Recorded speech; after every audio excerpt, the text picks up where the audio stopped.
Well, apparently the voter turnout was quite low. We are waiting for figures from the Election Commission of Afghanistan.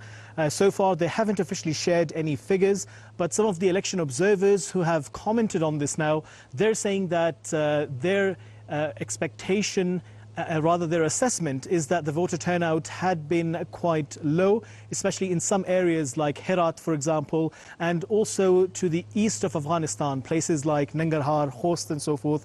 They believe that the voter turnout there had been quite low. In the bigger cities, for example, if you're looking at Kabul, in some areas of Kabul, especially the upscale areas, voter turnout had been quite decent.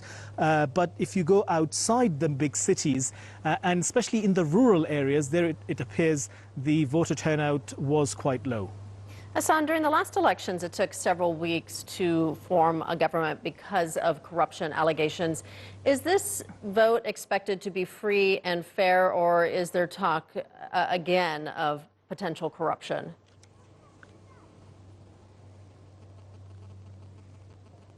Well, first of all, even before the election, we had statements from some of the contenders saying that there had been foul play. For example, Abdullah, who is the main contender to the front runner, President Ashraf Ghani, Abdullah's camp has been saying that the reason so many polling stations had been shut on the election day was because the objective was to deprive his camp of the votes.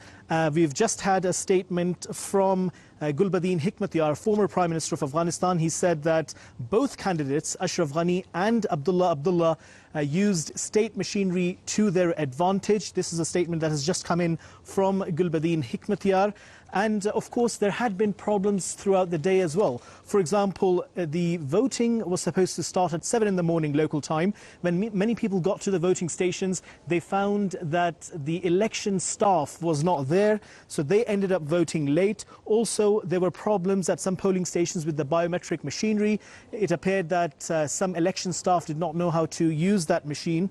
And also, there were problems with the voter lists. So a number of voters, and we saw this in northern part of Kabul, some voters were saying that when they turned up, their names were not on the voter lists and they were told to return in the afternoon. And when they returned, again, their names were still not on the list, but they were told that they should cast their vote nevertheless. But those people were saying that it's quite likely that their votes won't be counted. And of course, this is where we're expecting people to claim that elections had been marred by not just violence, but also corruption. And let's not forget that it's going to take quite a few weeks, actually, before the results are out. The results are expected on the 7th of November.